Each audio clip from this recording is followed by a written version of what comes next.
amigo Sudaca! Resolvi fazer mais uma lista, as 10 maiores zebras da Libertadores. Foram muitas ao longo desses anos. Audácia minha escolher as 10 mais, né? Mas ficou bacana esse material, confira depois da vinheta. Pois é, amigos, há anos queria fazer esse tipo de conteúdo. Antes preciso me apresentar. Para quem não me conhece, eu sou Bruno Garcês, jornalista especialista em futebol sul-americano, e este é o canal Sudaca Brasil, tudo sobre futebol aqui no continente, agora em parceria com Bora Pra Resenha TV. Deixe seu like, se inscreva nos canais, dá essa moral pra gente.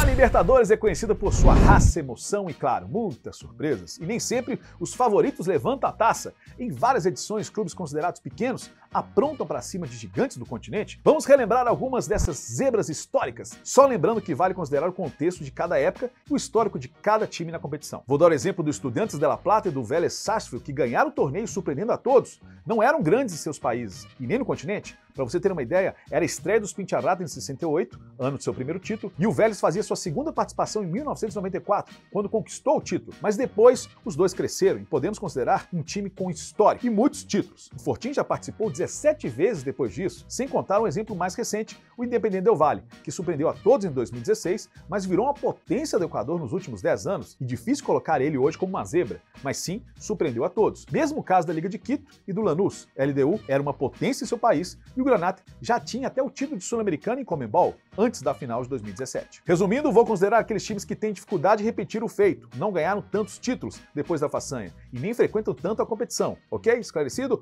Bora pro vídeo!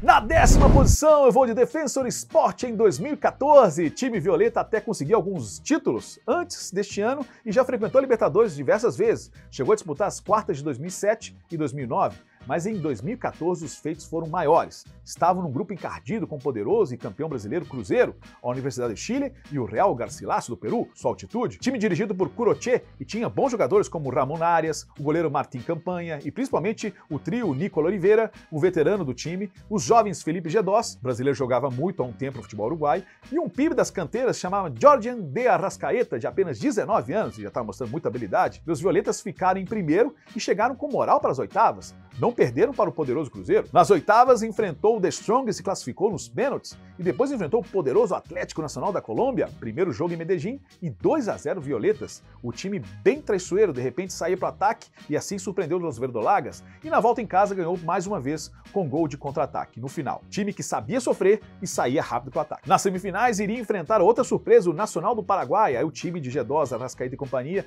não fez um bom jogo no Paraguai e comprometeu sua classificação, perdendo no defensor de Chaco por 2-0. E em casa, pressionou, mas ficou apenas no 1-0 e fim do sonho violeta.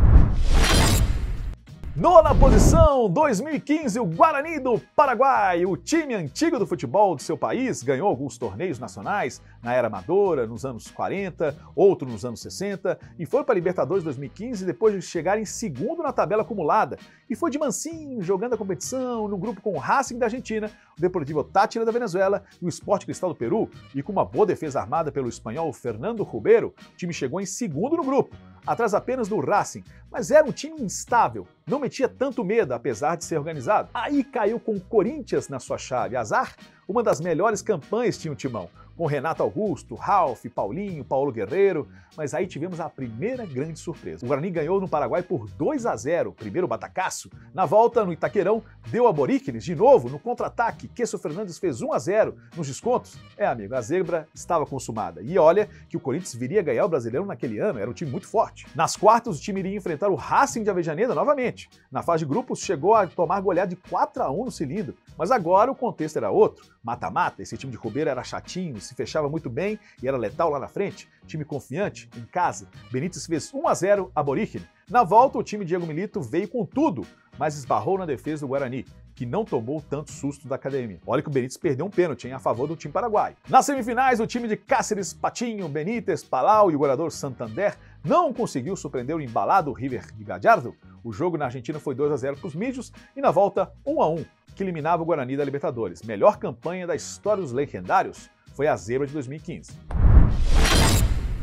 Oitava posição para o Danúbio do Uruguai de 89 no país charrua. Todos nós sabemos que tem dois times que mandam no país desde o início do futebol por lá, é o Nacional e o Peñarol.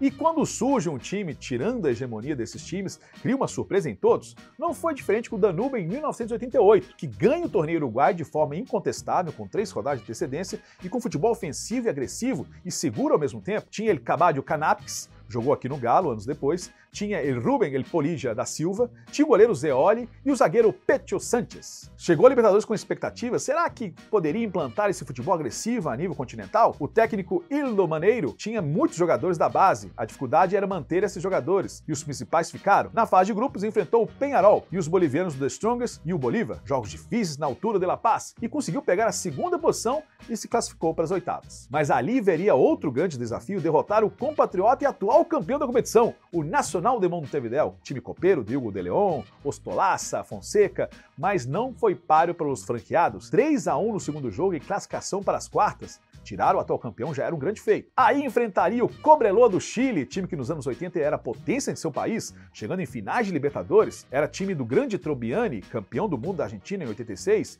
e os mineiros eram os atuais campeões chilenos. Mas o Danúbio foi mais eficiente lá em Calama e venceu por 2-0, com gols de Dalto e Polilla da Silva. E Zeoli defendeu o pênalti. Na volta, o Danúbio voltou a ganhar por 2-1. Chegou à semifinal pela primeira vez, única na sua história. E enfrentaria o Nacional de Medellín de Guita e companhia. Na ida no Uruguai, o jogo truncado e tivemos um 0-0. Na volta, amigos, um Atanásio Girador lotado e com impressão dos verdolagas e show del Palomo Suriaga, com 4 gols do grandalhão colombiano e fim do sonho do charrua, ficou 6-0. O clube nunca mais repetiu essa façanha, por isso foi uma zebra completa.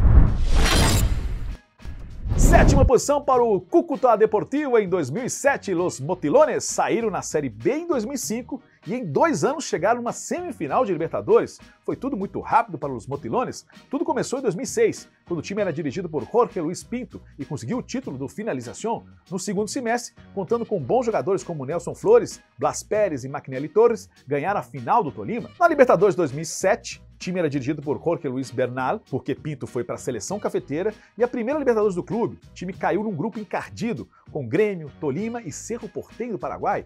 De início não botava muita fé nos Motilones, mas amigo, vencendo jogos chaves como o Grêmio em casa por 3-1 e ganhando o Tolima em Bagué por 4-3, o time conseguiu se classificar em segundo, atrás do tricolor gaúcho, e enfrentou o Toluca do México de Zinha e Saturnino Cardoso nas oitavas. Aí, amigo, em Cúcuta, 5-1 com grande atuação dele Burrito Martínez, Blas Pérez e Maquinelli. Passou depois de perder no México por 2-0.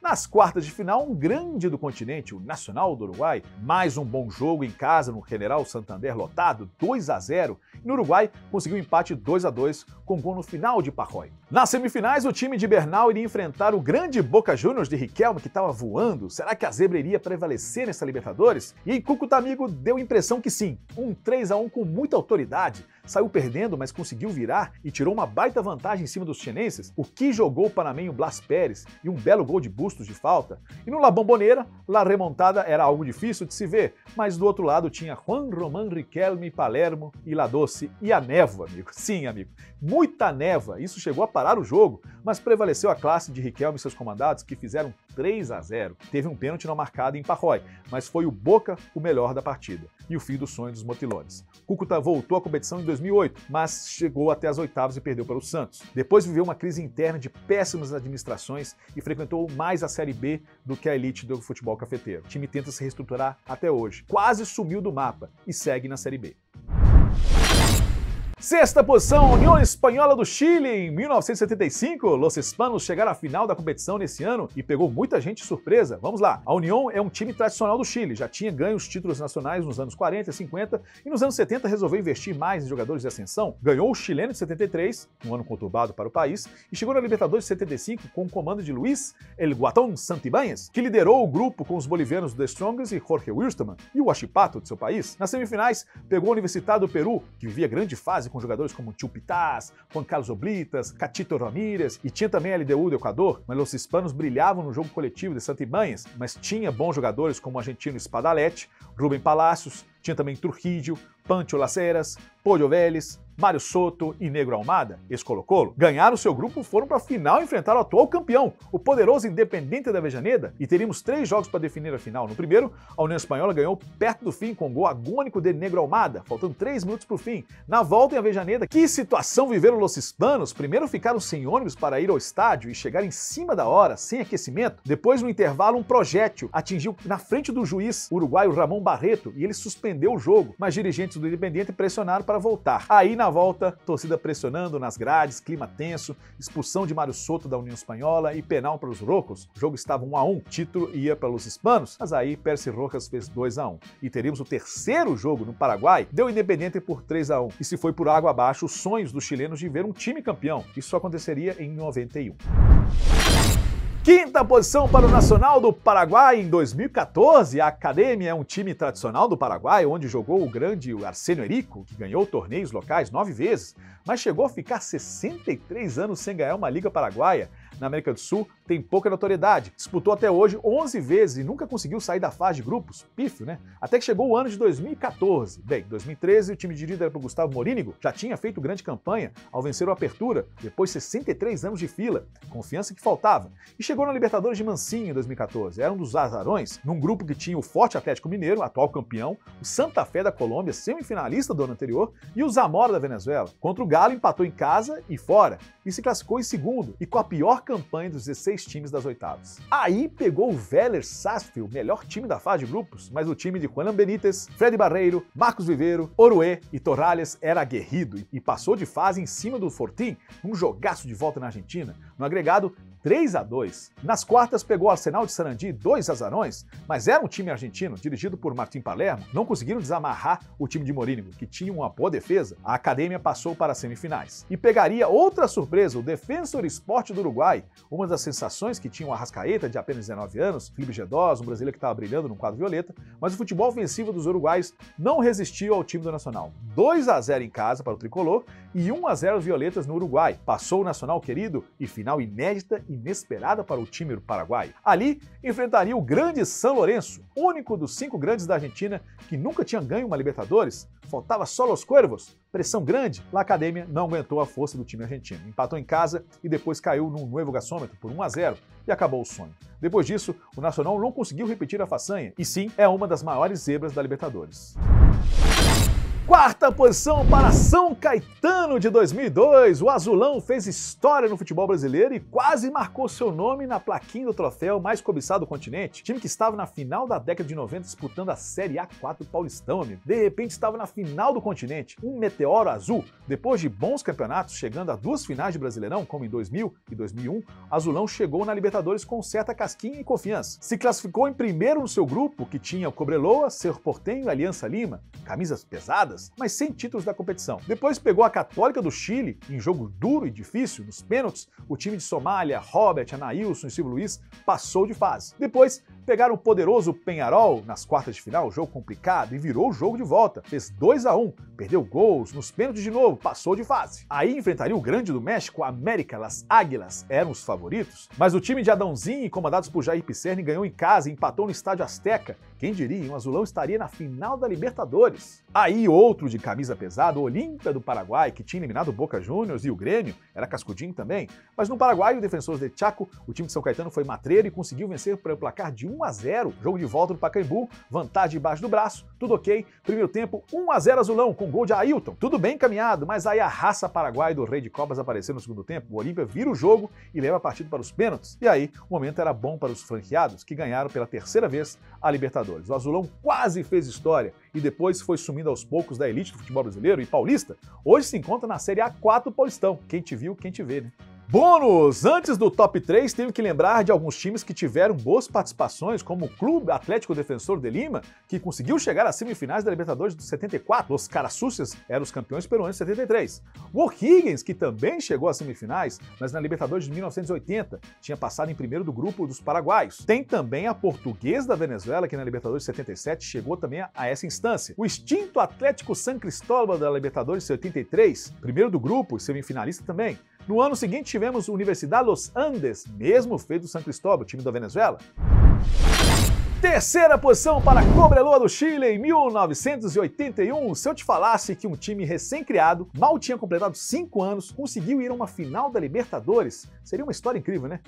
É o que aconteceu com os Mineiros, o time do Cobre, o time da cidade de Calama, no norte do Chile, no meio do deserto Atacama, que fica na capital do Cobre. Por isso levou esse nome. Foi campeão chileno em 1980 e já com comando de Vicente Cantatore, liderados por Héctor Puebla, Mário Soto, goleiro Oscar Witt, Victor Chueco Merejo, chega para sua primeira Libertadores com 4 anos de vida, incrível, né? E chegou abalando, ficou em primeiro no grupo com os times peruanos, que eram fortes naquela época, sem perder um jogo sequer. Nas semifinais, caiu no grupo com 2 uruguaios, inclusive o atual campeão nacional de Montevideo, Diogo de León e companhia, e com uma boa defesa e bem aplicada na marcação, no contra-ataque, os mineiros não perderam um jogo e se classificaram para a final após o empate em casa com os bolseiros. Era um time cascudinho e chato de se jogar. Só que o Cobreloa deu azar, pegaria o Super Flamengo de Zico, Júnior, Nunes, Leandro e companhia. Difícil bater, mas eles estavam confiantes. Bateram os atuais campeões, mas as finais foram jogos duros. Muita catimba, violência em campo. O jogo do Maracanã foi 2-1 para o rubro-negro. Na volta no Chile, 1-0 Cobreloa no Estádio Nacional lotado. Era a chance de título inédito para o futebol chileno. O país inteiro apoiou os mineiros. O jogo final ficou para o Uruguai. Aí sim, muita violência, expulsão, mas prevaleceu a maior técnica do Flamengo. O Cobreloa surpreendia a todos, chegando até ali, com futebol competitivo e aguerrido. O time ficou conhecido no continente e ganhou diversos títulos nacionais. Repetiu a façanha um ano depois e perdeu novamente, desta vez para o Peñarol. Nessa ficou mais no quase. O time sumiu nos últimos anos da elite do futebol chileno, voltou ao ano passado, mas já caiu de novo. Uma das maiores zebras do torneio, sem sombra de dúvida. Na segunda posição, o Argentino Júnior, time de onde surgiu o Diego Armando Maradona, mas que não tinha tanta relevância na própria Argentina e na América do Sul tampouco. El Bicho não tinha ganho um título no seu país, apenas um vice em 1980, sempre com o Diego no time, mas em 84 as coisas mudaram. Ganhava o Metropolitano e iria pela primeira vez à Libertadores. Time dirigido por Yudica em 85, substituindo o Saporiti, apostava em sua base com o Bitborg, um talentoso meio que começava a despontar, além dele Checho Batista, Mário Pancita Videla e o atacante Pedro Pasculi. O time passou na primeira fase em cima do Vasco, Fluminense e do Ferrocarril. Grupo encardido, pegar brasileiro sempre é difícil. Ficando em primeiro, nas semifinais caiu no grupo do atual campeão Independiente e o Blooming da Bolívia, mas era com o Rocco de Avellaneda que teria um grande embate. E depois de empatar em casa, fora, e vencia por 2-1 um jogaço lá e cá, e teve um pênalti contra, mas Henrique Vidal pegou o pênalti e garantiu a vitória del Bicho. O time na Paternal estava na final da Libertadores. E lá pegaria o milionário da época do futebol colombiano, América de Cali, que junto ao Cartel de Cali tinha montado um esquadrão com grandes jogadores como o goleiro Falcione, El Tigre Gareca, o paraguaio Mágico Cabanhas e os colombianos Anthony de Ávila no início da carreira e El Viejo Willy Ortiz. Que finais, amigos! No jogo de ida, El Nene Comiso fez 1-0 para o Argentino Júnior. O jogo foi no Monumental de Núñez. Na volta na Colômbia, vitória dos Diablos Rojos, gol del Viejo Willy. Então, tivemos um jogo de desempate 2 dias depois do defensor de Chaco no Paraguai. E que jogo, amigos! Nene Comiso de novo botou lá Paternal na frente. Logo depois, El Tigre Careca empatou e tivemos pênaltis. Todo mundo convertendo até que Anthony de Ávila perde e título para o Argentino Júnior. Título para os Bichos numa grande final. O time de Maradona botava seu nome na história, mas sem o PIB. Agora todos conheciam o Argentino Júnior.